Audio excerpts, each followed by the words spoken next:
আসসালামু আলাইকুম। আপনারা সবাই কেমন আছেন? আশা করি ভালো আছেন। আলহামদুলিল্লাহ আমিও ভালো আছি। দেখেন আমার নারকেল গাছ থেকে একটা ছেলে নারকেল পাড়তেছে।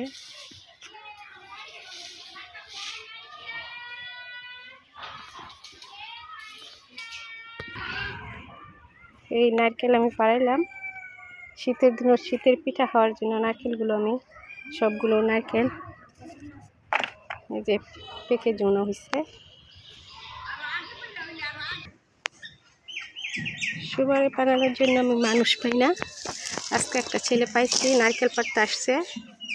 নারকেলগুলো পাড়াইলাম। এই তো দেখেন আমি সুপারি পাড়াইছি।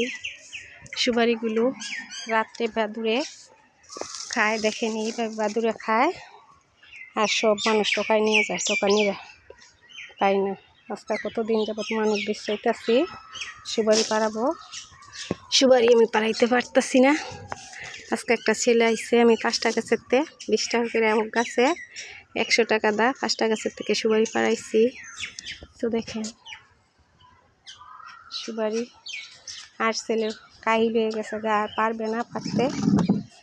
সানটি আবার আরেকদিন এসে পাইরা দিয়ে যাব। আজকে সুপারি পাড়াইছি।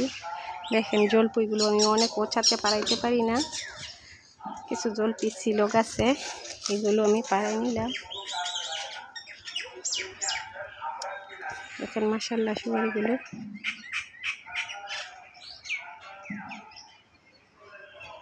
সুপারি পাড়ানোর জন্য অনেক সুপারি বাদুড়ে রাত্রে পা খেয়ে পড়ে, টোকানির জন্য পাই না আমরা, সব মানুষ টোকায় নিয়ে যায়।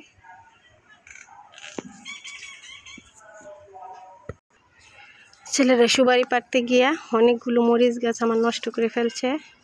মরিচ গাছ ভেঙে গেছে, মরিচ গাছের ভিতরে ফালাইছে সুপারিগুলো। আর অনেক মরিচ গাছ নষ্ট করে ফেলছে।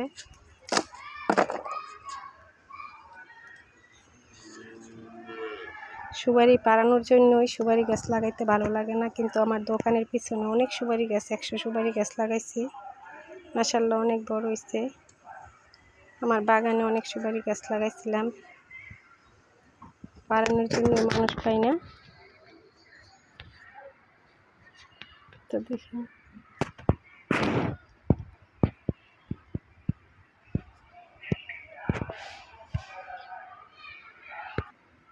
কাঁচা সুপারি পণ হিসাবে বিক্রি করা যায়। আমি তো পান খাই না, আমি কাঁচা বিক্রি করে ফেলবো। পণ 20টা 1 পণ, মানে 80টা সুপারি 1 পণ। 80টা সুপারি 200 টাকা পণ, বড়টি আর ছোটোটি 150 টাকা পণ। মানে 80টা সুপারি, ছোটো হইলে 150 আর বড় হইলে 200। তো আমার ভিডিওটা যদি আপনার ভালো লাগে একটা শেয়ার করে দিবেন। এই চ্যানেলে নতুন হইলে একটা সাবস্ক্রাইব করবেন। আপনারা সবাই ভালো থাকেন, সুস্থ থাকেন। আল্লাহ হাফেজ।